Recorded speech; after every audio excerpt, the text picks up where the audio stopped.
Hello and welcome to another episode of Bruin Blitz, where we bring you up to date on the latest games and news in Belmont athletics. I'm your host, Emily Proud. Our top story this week, the men's basketball team set a record for three-point percentage in a single game at the Curb Event Center Thursday night. The threes started falling and wouldn't stop as Belmont cruised to a 103-82 victory over Jacksonville State Thursday night. The Bruins knocked down 17 of their 24 attempts from behind the arc to set the record. On Saturday, both teams geared up for a long day of basketball, facing a doubleheader against Tennessee Tech on Saturday afternoon. The Bruins were clearly ready for the matchup as they completed the sweep over the Golden Eagles. In one of its best defensive performances of the season, the men's team powered past Tech 71-53. The Bruins held the Golden Eagles to the fewest amount scored by an opponent this season and only allowed 23 points in the second half.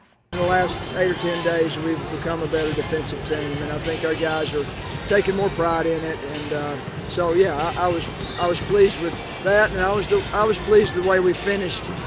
Defense was also the answer for the Belmont women's basketball team as they held on in the final seconds to beat Tennessee Tech 59-53. We have a lot more fight, and I'm really excited for the team, and we're excited. We just want to keep the winning streak up. I mean, there's nothing to lose. On the other court, it was not a good weekend for Belmont's tennis. On Friday, the women's tennis team lost to Western Kentucky 5-2. The two wins came from freshman Susanna Stapler and junior Ann-Lauren Fiepke. Looking to bounce back, the team faced ETSU the next day but fell 6-1 to the Buccaneers. The single win came from junior Kendall Warren. The men's team faced rival Lipscomb right down the boulevard but captured its second loss of the season, 5-2. In other news, the Belmont Athletics Hall of Fame class for 2015 was inducted on Friday. Baseball head coach Dave Jarvis and former student athletes Grant Martin, J.P. Rodriguez, and Adam Sun were recognized for their achievements. The 1994-95 men's basketball team was also honored as Belmont's first legendary team. The team went 37-2 and ranked number 1 in the nation. Congrats to all the new inductees.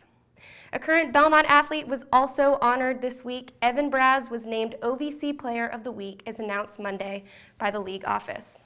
The forward averaged 18.5 points and 11.5 rebounds in 2 games this past week.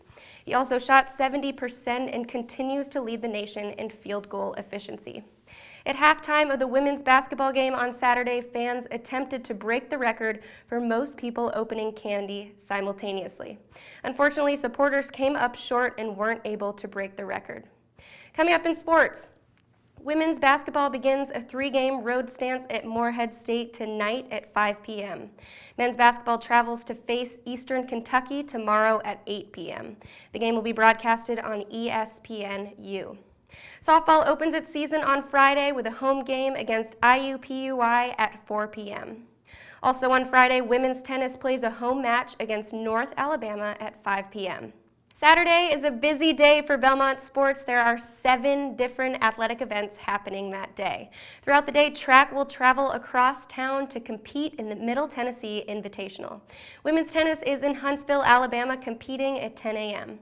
Softball has a doubleheader on Saturday starting at 2 p.m. against South Dakota and again at 4:30 against University of Missouri, Kansas City. Women's basketball continues its road swing at Eastern Kentucky at 3 p.m. on Saturday. Men's tennis is in Cincinnati facing Xavier at 6 p.m.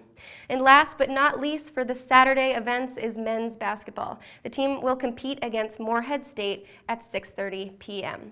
On Sunday, men's tennis continues its weekend competition in Ohio as they face Dayton at 10 a.m. Softball has another match on Sunday against Indiana State at 1:30 at ES Rose Park. And with that, we wrap up this edition of Bruin Blitz, but check back every Wednesday for an all-new episode at BelmontVision.com. Be sure to follow us on Twitter at sports@BU for all the latest Belmont athletic news. I'm Emily Proud, and go Bruins.